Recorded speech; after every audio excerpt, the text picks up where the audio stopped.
Welcome to yet another exciting episode of the Online Prosperity Show, the place where real people share real stories about building a life with more freedom, meaning, and momentum. I'm your host, Prosper Taruvinga. And if you've ever felt stuck in a job or maybe trapped in circumstances or maybe just limited by visas, money, or self-doubt, this episode is the one for you. Today's guest is Malvern Katsande, an image tech or imaging tech who has come from being a personal carer to running his own freelance imaging business in the UK. And this is a story about reinvention, resilience, and refusing to take no as the final answer. So make sure you subscribe to the Online Prosperity Show from any platform that you're watching this from, because this is the show where we unpack the journeys, the mindsets, and the invisible lessons that will help you design a happier and more intentional existence.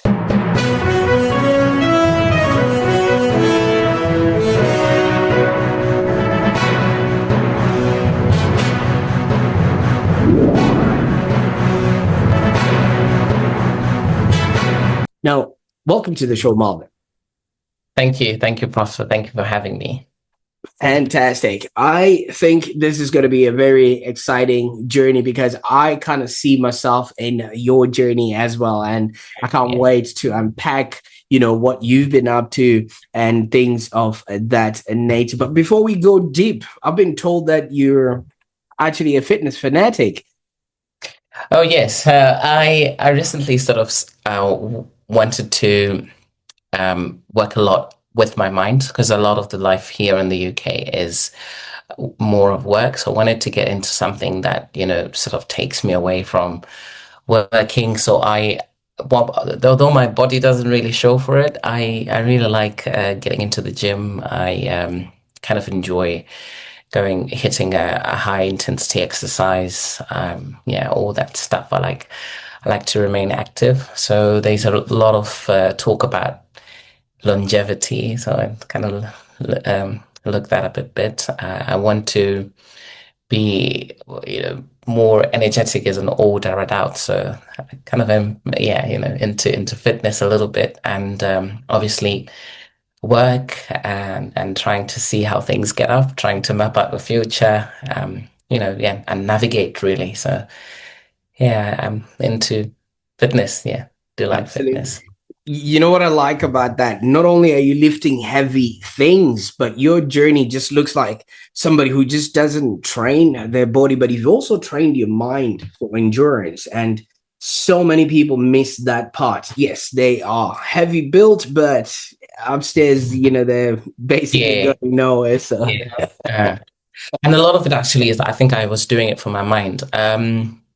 You're just a second away from something, catastrophic happening to you. Life is so unpredictable. Anything can happen. There's a lot of stress that goes around, and the best sort of house to create is in your mind. So if you've got, good thoughts, positive attitude, and sort of ways of reinforcing that sort of cycle. And I find, fitness does that. So because we're just fighting so many battles, and you don't know what, somebody can be going through unless you just sort of get into a conversation with them. We're just fighting so many huge battles. So we just need something to keep us going, keep us energized, keep us motivated, Yeah. absolutely. And talking about fighting battles, let's put the gloves on here, Malvern. Obviously, your life didn't start off with you being an imaging, freelancer and all of the things that you are now doing. Take us back to the beginning. What was life like growing up? In addition to that, so the freelance technician thing is just sort of like a part-time thing. I still maintain full work within the NHS, so I have some sort of clinical responsibilities there. I grew up in Harare, grew up in Marlborough for the most of my life. I have still have some friends there. I am a second born, I think a middle child in a family of four boys, and had some trouble sort of relating to ladies until sort of that I got sisters in school and some really close family friends. So that's sort of my family and my I think my upbringing. I tried to do a lot of things. COVID hit when I was supposed to do my A levels, and at that time, I just knew that I needed to progress. I needed to make some sort of impact. I've always wanted to be involved with clinical work. I think my whole career will be in clinical care, and I think ophthalmology in particular, so sort of eye care. I what else? I did. I self-taught literature. My dad used to love books, and he would encourage us to read. And I still love reading. Like you said, I do fitness a little bit. And talk to my friends and family.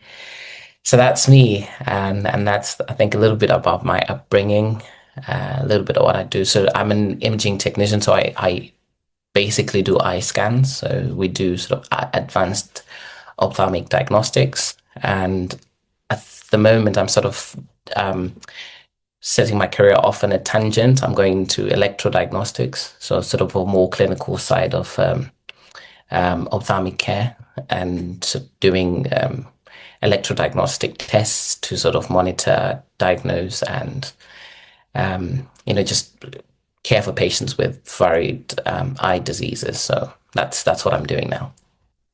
Absolutely. And thank you so much for taking us there. Now, you've got a really big passion of eye care and everything else. Maybe walk us through what it was like for you trying to receive that care for yourself while you were growing up. So yeah, I had some deep eye problems as a child. I'm told by a lot of my family and friends that it still shows now. I still am a patient myself. So I had a very problematic case of allergic eye disease, and at the time we really didn't know what I was allergic to, and it sort of seemed simple to say, well, I've got some allergies, but we don't really know what you're sort of sensitive to, and it took a long time to sort of work that pathway through. And I've been through a lot of ophthalmic practices in Zimbabwe and in Cape Town. So I sort of it grew with me. I really wanted to give back into a community that I sort of felt I belonged, and I always say to my family as well, I've had a lot of I talk as a young child growing up as an adult, and I didn't see any easier way to sort of get into life then. I remember I got a laser procedure, and while the doctor was doing it, he was teaching me anatomy of the eye and pathway physiology of sight. I've had sort of a lot of names, diseases, seeing for myself, other patients, and I've had some great mentors in ophthalmology as well. So that sort of creates that sets the tone of why I love ophthalmology so much. It's something personal, something that I have, and then something that I've sort of developed by the way I see how other people deliver ophthalmic care.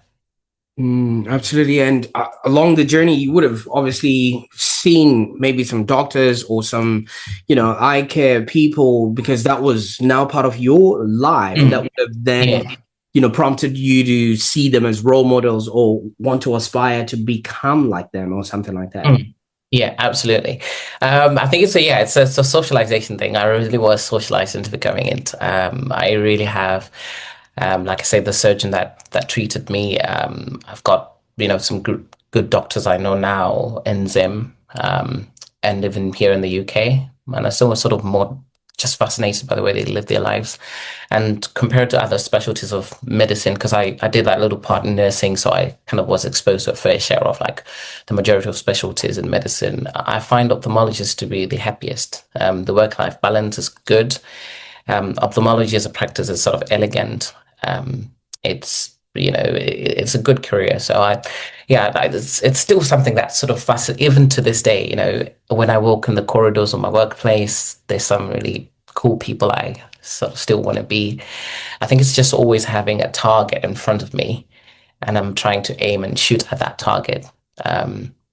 Mm, Yeah, no, when people see it, it seems as if it's something going, but I just think it's just having some really cool targets to just sort of emulate and shoot for. absolutely. Now, when I was growing up, there was always this whole Vision 2020. I know that's a way to measure how you see Yeah, with your glasses.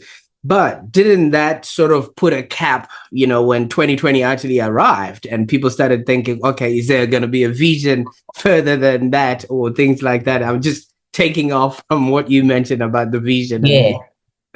Mm. Yeah, there's a lot of small things that actually are kind of fascinating. The whole 2020 vision, it's something that sort of was also kind of confusing for me. So what is 2020? Can we aspire for better? What can I do when it's not 2020? yeah. Yeah, and the whole spectrum surrounding that. So and it's not only unique to ophthalmology. You'll find that in all sort of medical language and all sort of disciplines. There's little words that sort of equip the interest, or yeah, that keep you on Doctor Google or yeah, And things like that. Now, you did also mention, I mean, they didn't know what you were allergic to, especially in the time that you were leaving. But knowing what Malvern as a suburb is like in a hurry, wasn't it just the jacaranda trees that line the streets that would have been part of the problem? yes, it is part of the problem, but it's a lot more. So immunology is quite a very complex field on its own. The way we study and sort of see allergies. The only unfortunate bit is that in Zimbabwe we didn't have any clinicians or Mm. scientists that were sort of more sensitive to that part of immunology. A lot of the also sort of smaller subspecialties in medicine are not as probably practiced, or if they are, they're not as widely accessible in terms of cost. I think cost becomes a prohibitive thing.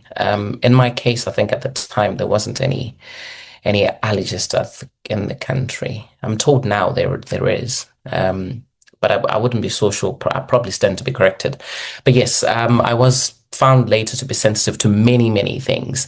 The majority of them I've outgrown, and some of them I've had some immunotherapy. But the problem with my allergies is that they only manifested in my eyes predominantly, and sort of in on the skin as well. So um, that's something that also needs to sort of be looked at. So we have a lot of people even now back in Zim across the world that sort of have eye problems, and I've always been told is allergic eye disease.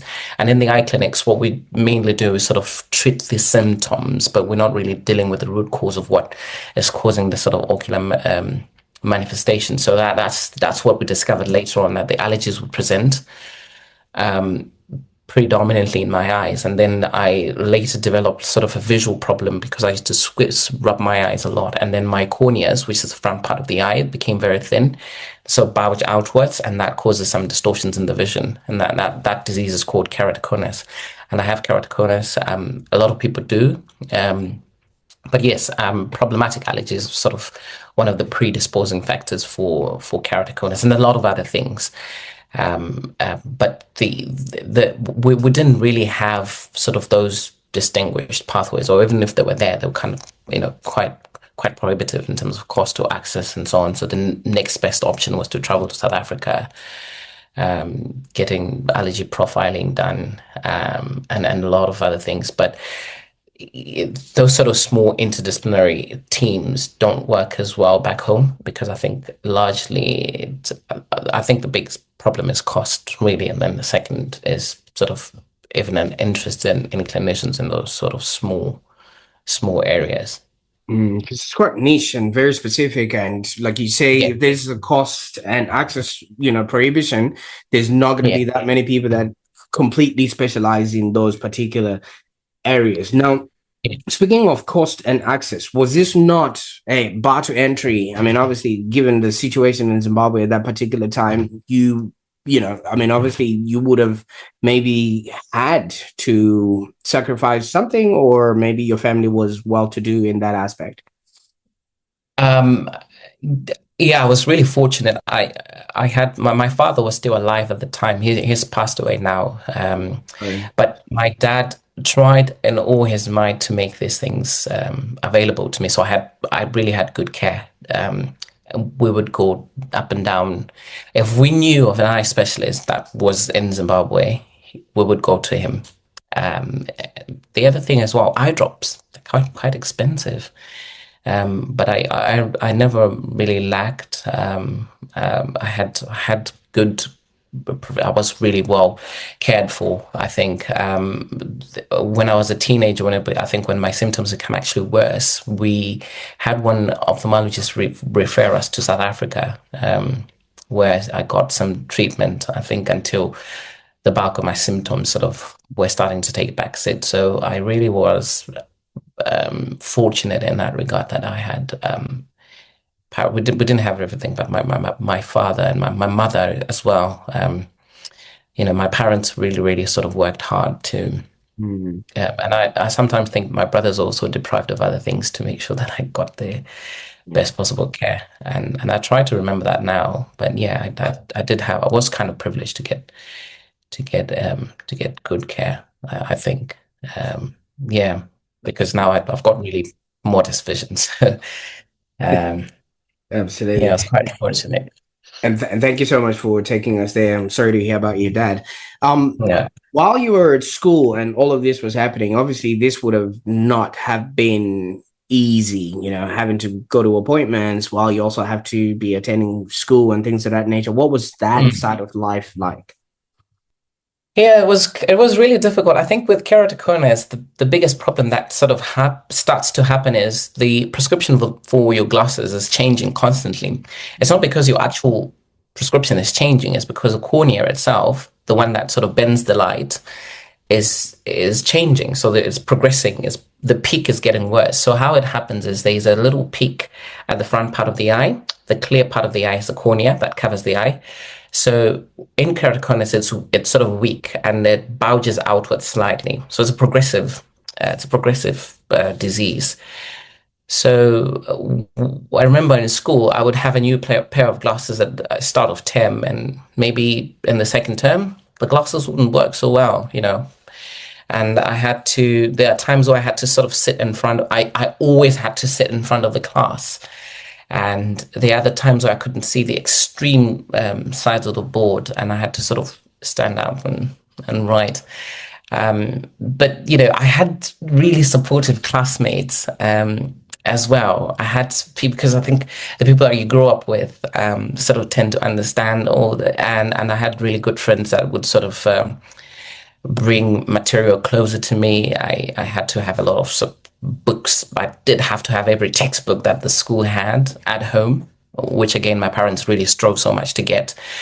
But yeah, it was a struggle in some respects, and obviously because I had my eyes constantly pink or red.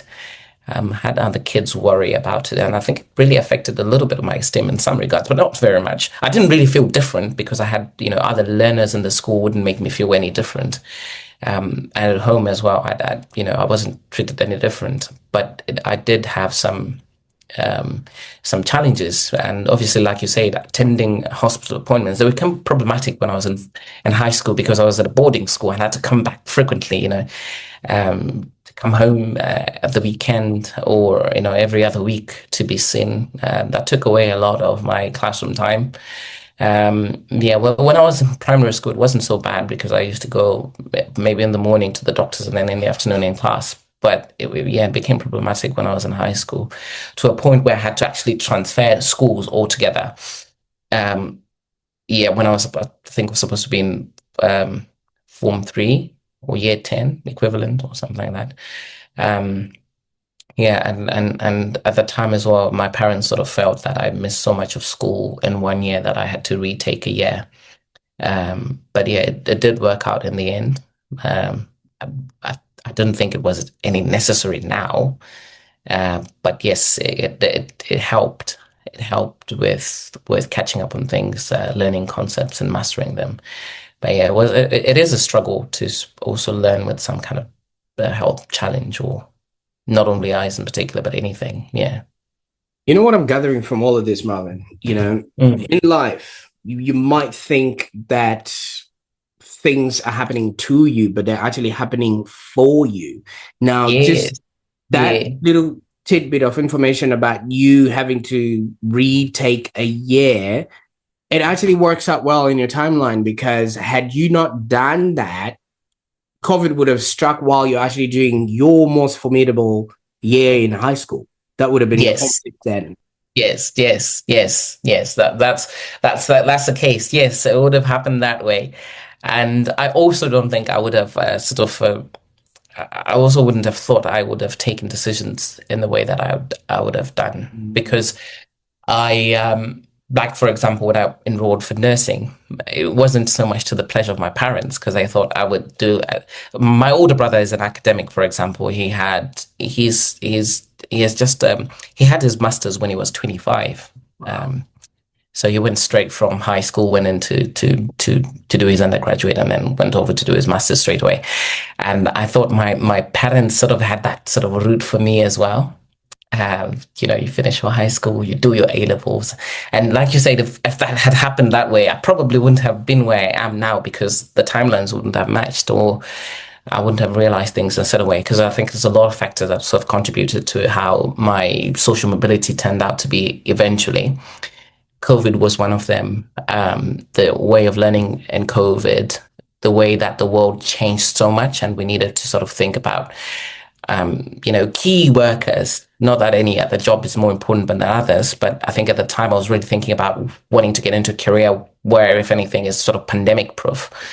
It's a key job. That's what one thing that I wanted to sort of get into. So, like you said, if I had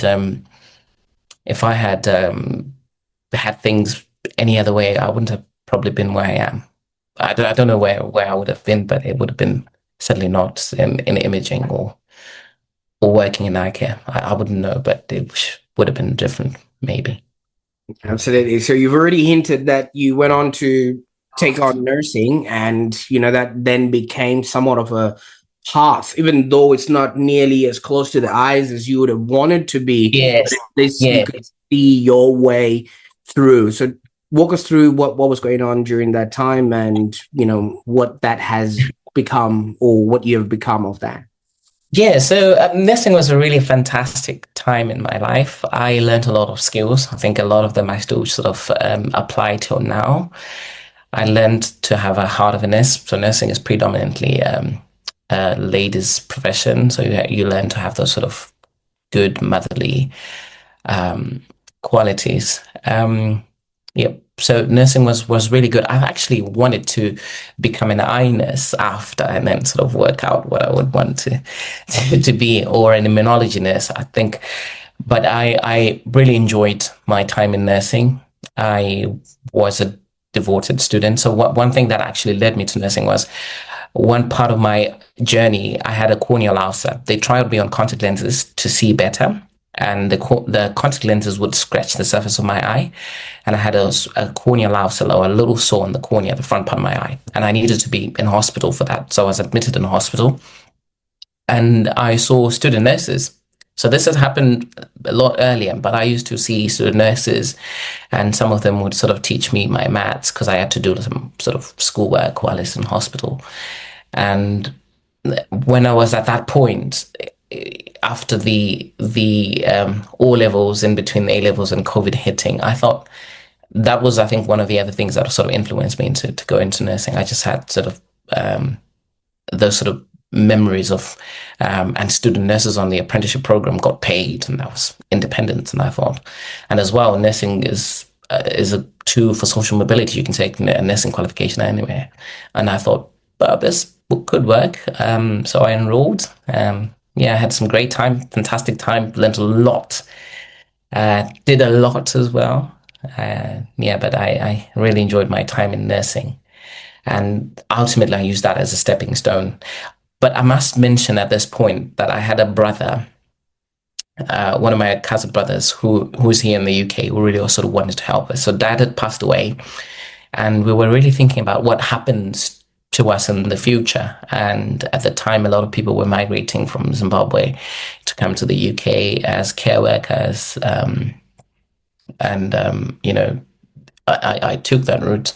I didn't see the ends to it, but my conviction was I am so good at my nursing that if I take it anywhere, if I take it to the UK, somebody will recognize it, and it will take me somewhere. That was my thinking.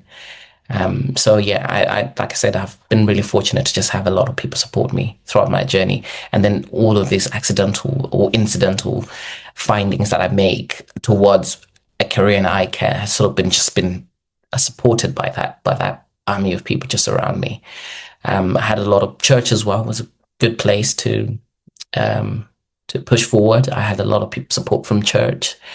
A lot of people prayed for me. They still pray for me now. I had a lot of people just sort of encourage me. And yeah, so the thinking was I didn't abandon the nursing qualification, but a lot changed with COVID because I was working on the front line.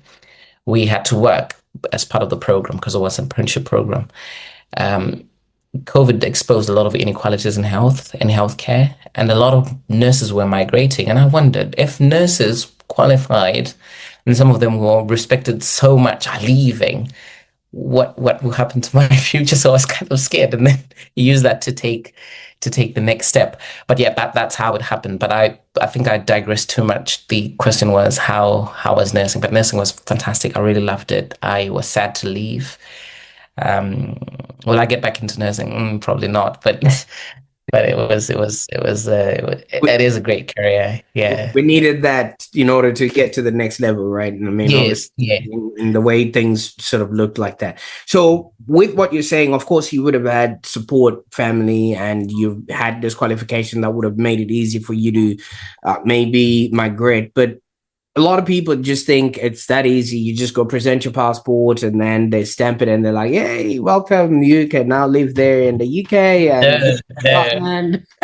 Yeah, I think another thing that I did mention was there was a bond scheme. Right. So the deal that we had with the government at the time was, well, we were going to train and work for the government for an equal number of years to training. So you work.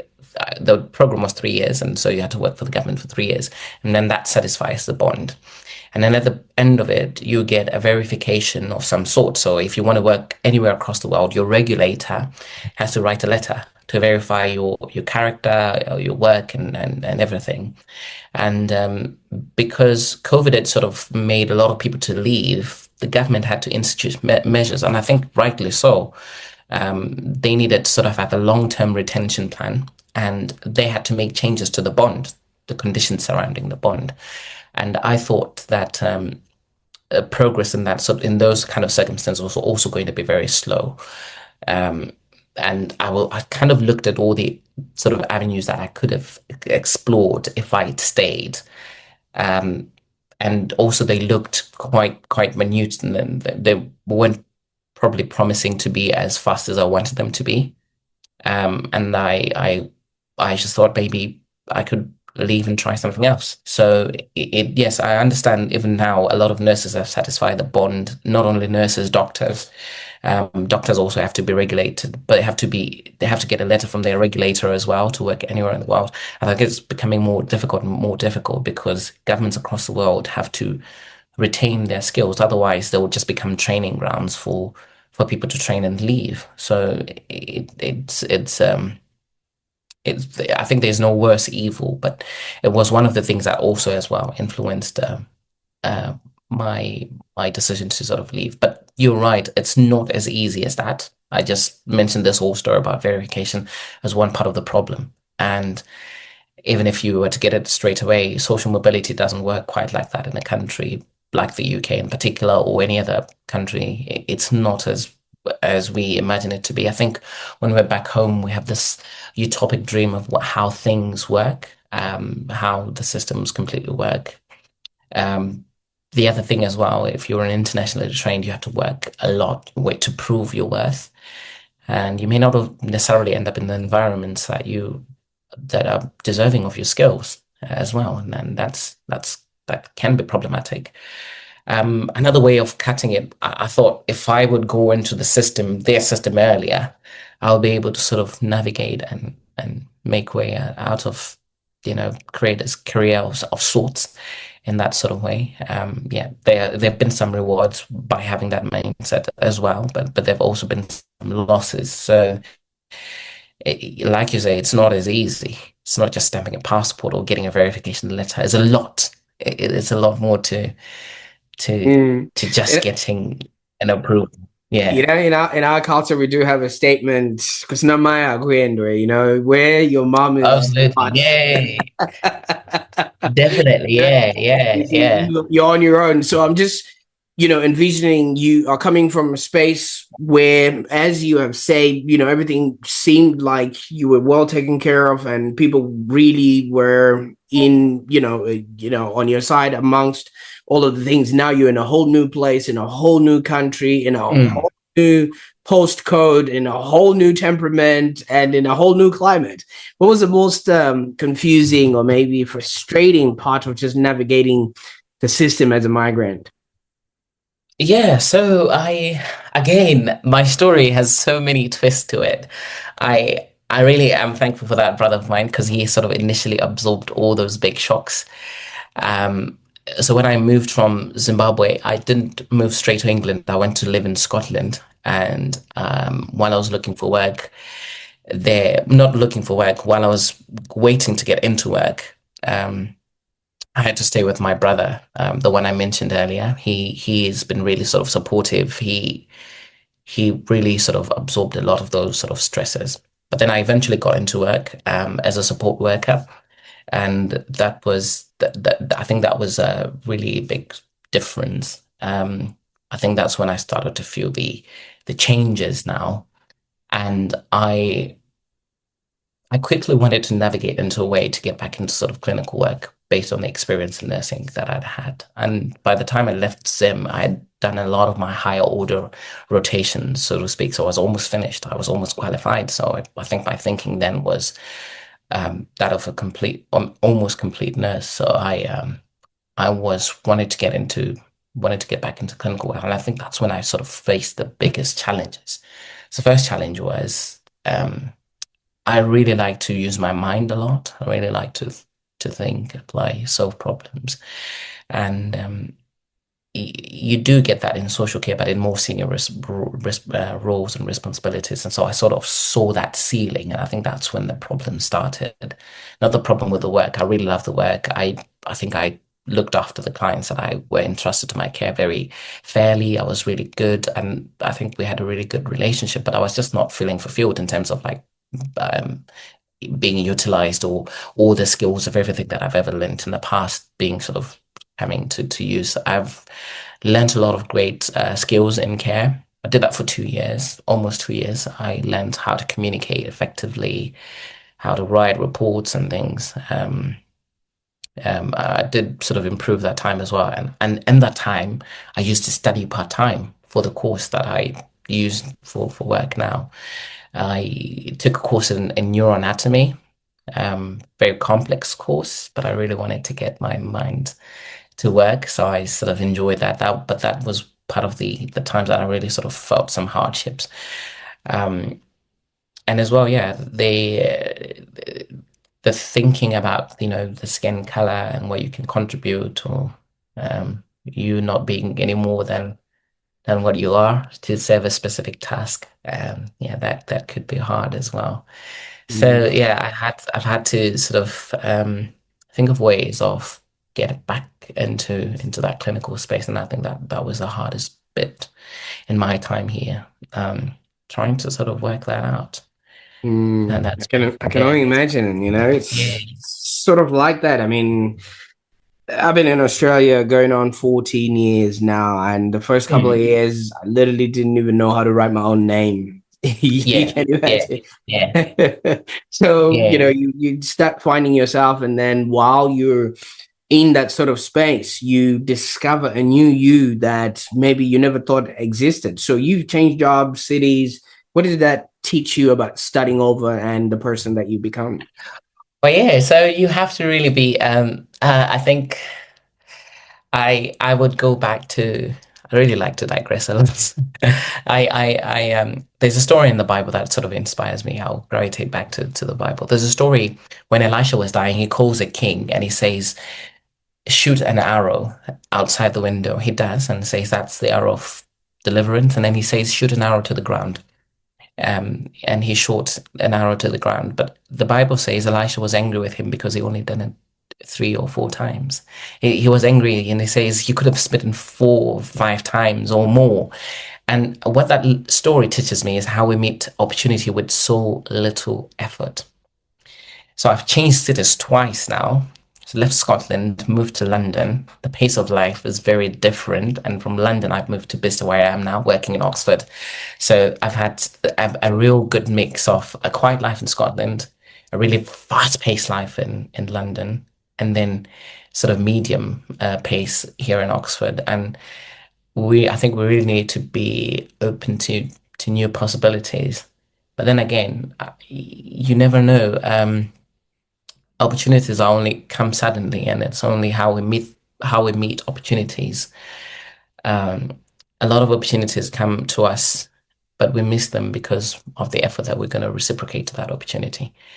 Um, Mm, yeah, that, absolutely. I quite and like that story that you've just given reference to. mm, It sort of is a mirror to your own life, and as much as you haven't stopped, you could have stopped at saying, "Oh, woe is me, my eyes are stopping me from this," but you just kept going and going. You could have stopped and said, "Ah, now that the anchor in my life, my father has passed away. Now I can't move on." But you could have stopped at so many barriers, but you just mm, kept going. Now, you've now even sort of gone on from personal care work to now there's clinical imaging that we're now going to sort of yeah, talk yeah. about. Do you feel like you've sort of found your stride now, or are you still Elisha on his journey?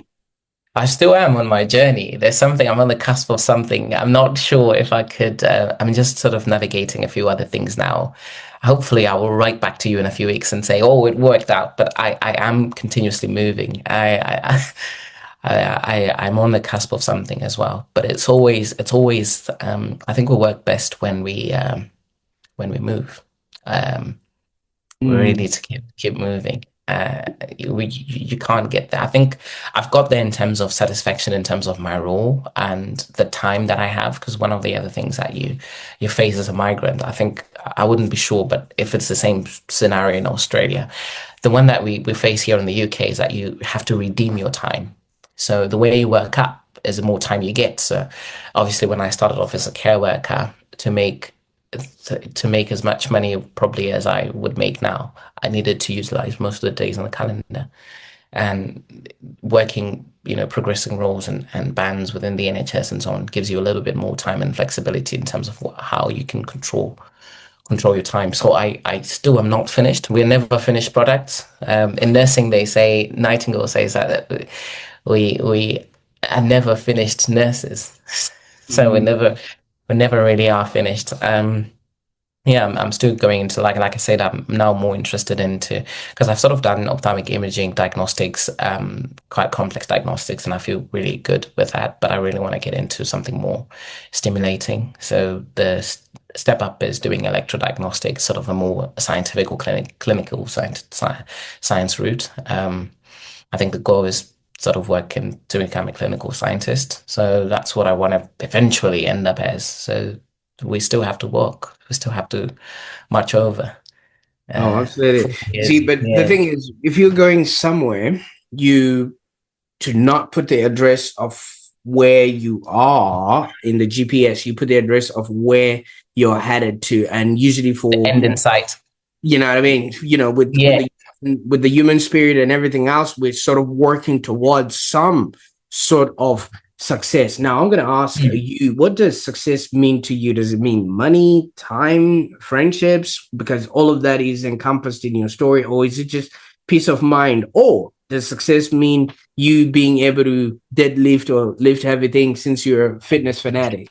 Yeah, so I think success for me is fulfillment. I've had a mentor earlier on in my life. I think we need to talk separately about mentors. Like I said, I've had a lot of people mentoring me, and I've had a lot of mentors help me sort of make big strides in terms of both my career and the way I think. And earlier on in Zim, I had a mentor. He used to say fulfillment is greater than profit. So I really feel good when I make that difference in patients' days or patients' lives. Even from my nursing days, I've had a lot of um, profound relationships where I sort of felt really happy about making a change. I only wish that the money would reflect with that.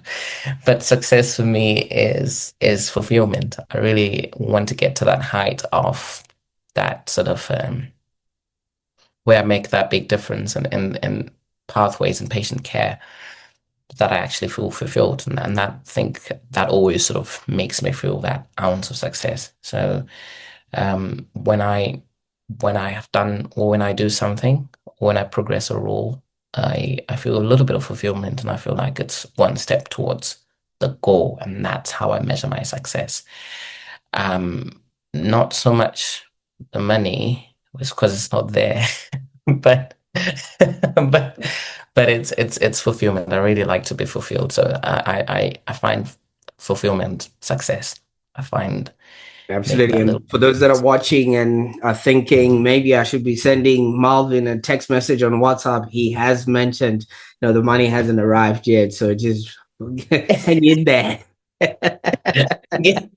Yeah, well, yeah, it's yeah, well, because clinical work in general does until you, I think, in the very end stages, the most in the most senior roles, it doesn't pay as much as other sort of roles.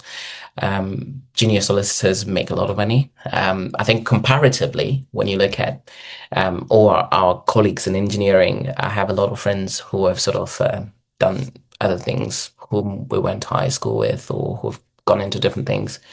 They obviously get a lot more money for what they do. Um, I was Yeah, no, looking that at was job. just to protect you from the people that would say, Oh oh, right, okay. Oh right, yes, yes. So I'm very serious. Sometimes I take things so literal, but yeah, um, yeah. Clinical don't work. hustle him yet. He hasn't arrived. I'm not there yet. Yes, give me some time, but yeah, we can always work something out. Yeah. Good stuff. So, somebody might be watching this and saying, I know your story is inspiring, but I don't think anybody can do it. You know what I mean? Maybe your situation, your upbringing was a little bit different. I didn't have any of that. So I have to actually start from scratch. And I have all these black tax that I have to, be partisan of and look after and the Mm, whole family, mm. as what our sort of, families are like, what would you say to Mm. somebody who feels that their situation is too hard? Um, that's a very important thing to say, Prosper. Thank you very much. I think, um, like the text says in the Bible, God gives us that which we're able to carry. And I think always our circumstances, there's always a way out. It's just about resilience. It's not so much about what we are doing, but it's just about doing it over and over again. Now, the first thing is when you realize that you are not where you want to be and you need to be somewhere, find the people that are where you want to be. Ask them and they will guide you. So you have a lot of mentors. And what a mentor does is he will speak up in the room that you cannot speak up for yourself. So there are times when I've had problems with money, especially funding. As you would understand, working and paying school fees is very difficult. So I think I was like everybody else, probably in the UK. Probably not so much of obligations back home, but I still have to. You still have to participate in some way. So it's a very complex thing to navigate. But then, if I'm a believer, and I think that that works so well in my journey, God has got riches. It says in the text that God shall supply every of your needs according to His riches and glory. But the thing is, Christians like to say things, but they don't want to test them out. God Mm. wants you to test him, test him faithfully. Stand up in a position and test all the scriptures. I've got one of another preacher that I really like so much. His mother had a Bible with across the text that he would write a T, and he asked his mother why there are T's in the Bible, and his mother said, "These are the areas that I've tested." So to answer that question is a very big problem. But the first is if you're a believer, you have to test your faith. Second thing, get mentors. You need a mentor. So it's not all about the money. The first thing is a mindset. Get to plot where you want to be. You don't need money for that. You don't need money to know where you want to be. You don't need money to try and establish relationships. Like I reached out to my mentor on LinkedIn, like how we started talking, messaged him there, and he said to me, because I was in Scotland at the time, he says, "Oh, you can come to Moorfields." He's one of the nurse consultants there. I hadn't asked him whether I could mention his name on this podcast, but he invited me, and he said to me, "Come to Moorfields, this eye hospital in London." And I was working in Scotland, and I could have said, well, because they said to me, it was Monday. I called him, and they said to me, "Come on a Wednesday." And I didn't have the money. I think I had very few pounds. So I took an overnight coach from Scotland to London, and I showered in the gym. Nobody saw that I showered in the gym. Don't look like your problems. So I didn't look like my problems. I showered in the gym, showed up. I didn't say I didn't sleep or I was in an overnight coach. It was so cold because Scotland is very cold. I really, there are things within our reach. The more of the story, I can say a lot of things. There are things within our reach that we can do. If you're here already, or if you've had a journey where you've traveled, you're already in the diaspora, that's a bonus. So you've got a starting point. You've got somewhere to start. Now, I took a coach. Trains are expensive. The plane is very expensive. But I took a coach, got there. I had Greg's. I didn't even have like proper lunch or anything. I had Greg's while I was there, like Baker's in Zim equivalent, just a bun and Coke. That's what my dad used to say on a bad day, have a bun and Coke. You only need $2 in Zimbabwe to have a bun and Coke. So yeah, have a bun and Coke. You can afford a bun and Coke. Even if you can't, speak to someone. The thing is, don't keep things to yourself. I don't like this conversation so much because it takes away from the potential of what you already have, and then you don't see what you already have. You're always looking for what you don't have, and you always have problems with that. Because if you're not going to see what you already have, you're always going to find problems with what you don't have. So there's something that you definitely have that can push you forward. You could be caring for a lot of people. The blessings come from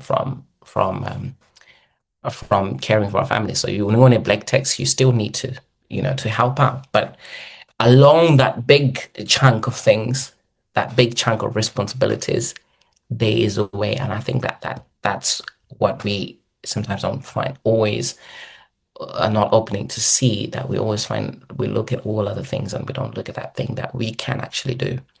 Mm, So, it, I like it's that. free. Yeah.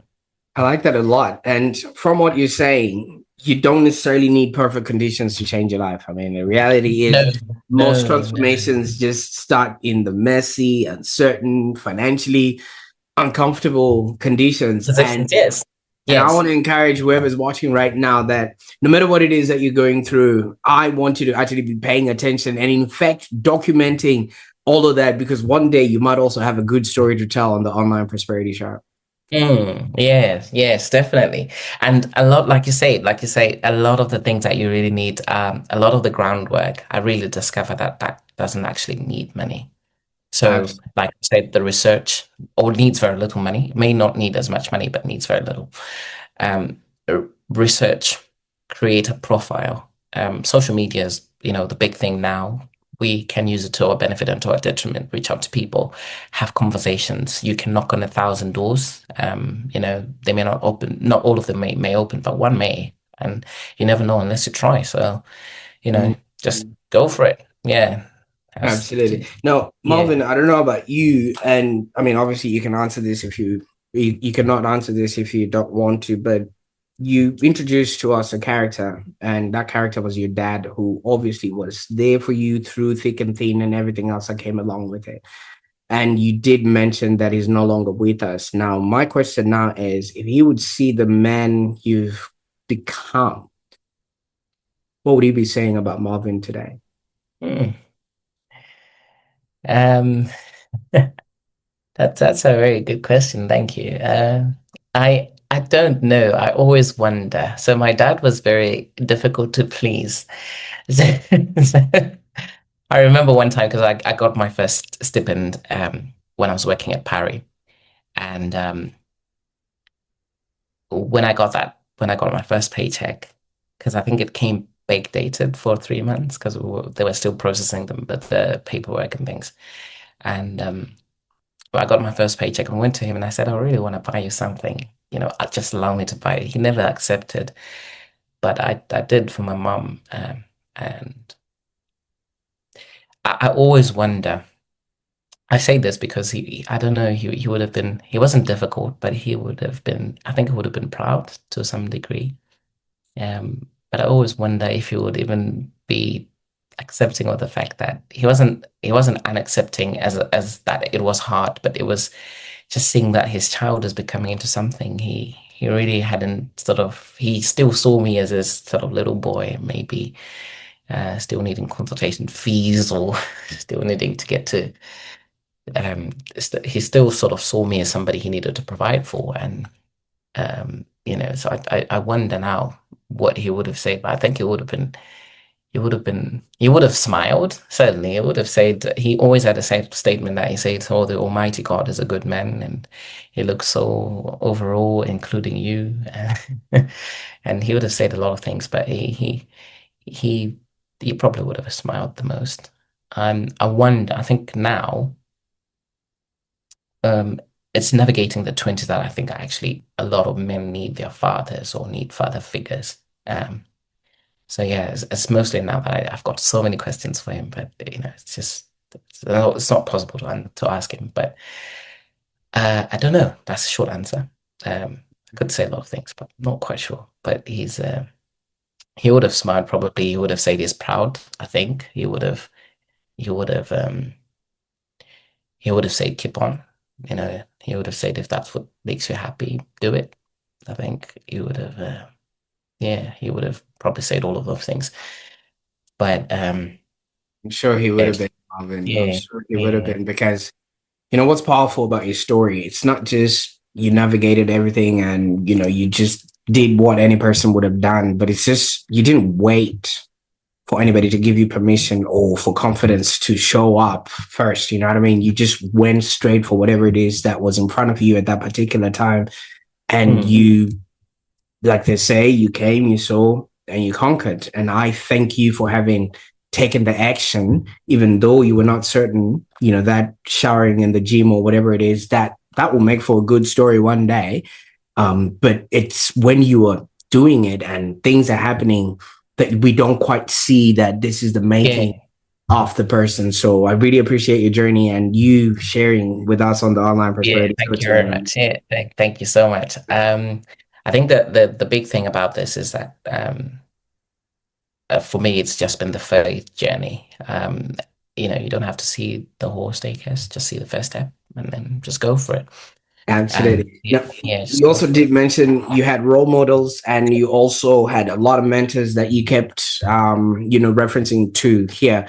Now, somebody Mm. could be watching this and they look up to you based on your story and who you've become, and they might consider you as somebody they might also be able to learn from. Where can people find you on the internet so that they can maybe continue to check out your journey and maybe Yeah. see how they can be Uh, supported? Yeah, the only thing is I'm not very active on socials or LinkedIn as my I'm always on LinkedIn as Malvern Katsande. You can always find me there. You can write to me an email. I will always respond to an email. I I could give you my number, I don't know, but I don't have any sort of active social medias. I'm not on Instagram. I do have a very old Facebook account. I've stopped like other sort of All right. social media. So you They'll can find. find me. Yeah, find me on LinkedIn. LinkedIn is the best place to reach me.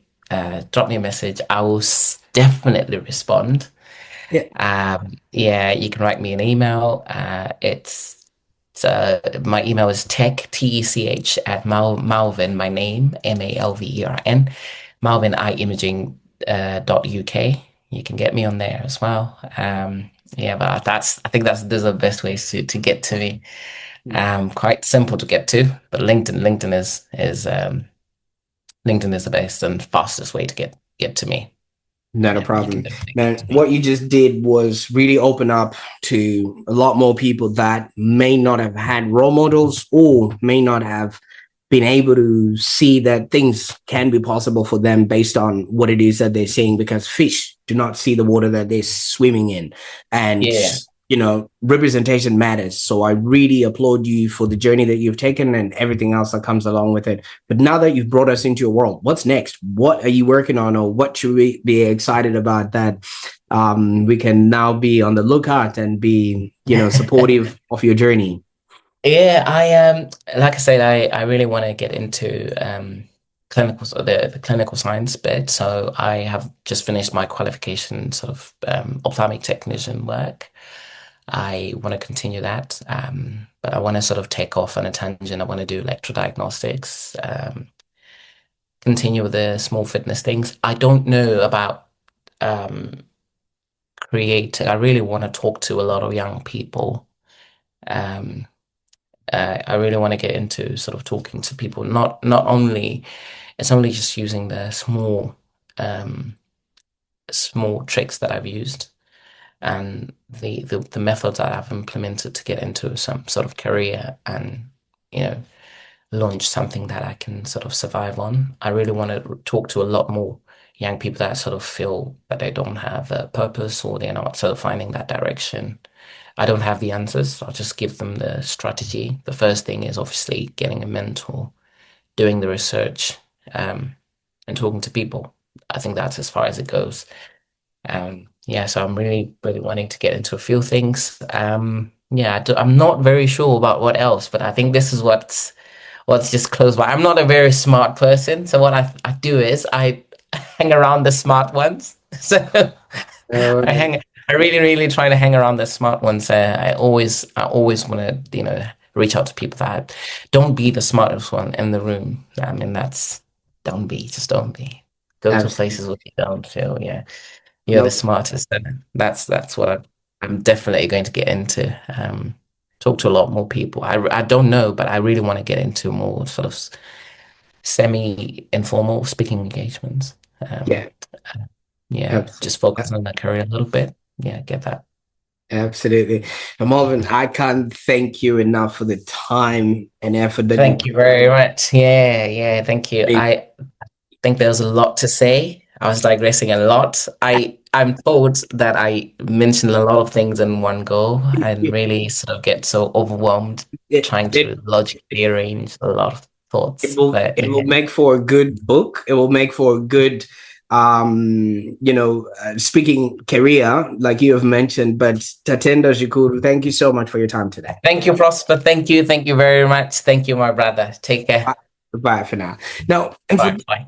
for those that are watching, that brings us to the end of today's episode of the Online Prosperity Show. Now, if this conversation resonated with you, especially if you're navigating change, migration, or maybe career reinvention, I encourage you to maybe rewatch this episode and see if there's any nuggets that you might have missed along the journey. Or if you got everything that you wanted, why don't you share this episode with somebody who might just need a glimpse of hope right now? And if somebody has shared this episode with you, the next time you see them, just give them a very big hug, because they really care about you. And while you're at it, just subscribe to the Online Prosperity Show, because you don't want to miss out on any of these fantastic stories that we have going. Because in the next episode, I've just been told, we're going to be diving into ideas that will help you design a happier, more intentional existence, and not just a successful one. And I can't wait to see what you're going to do with this information today. Because I think Malvin's story and his experience are just a beacon for so many of us that are looking for hope out there. Because sometimes the only thing that's standing between your old life and your new one is just tenacity and one brave decision. Bye for now.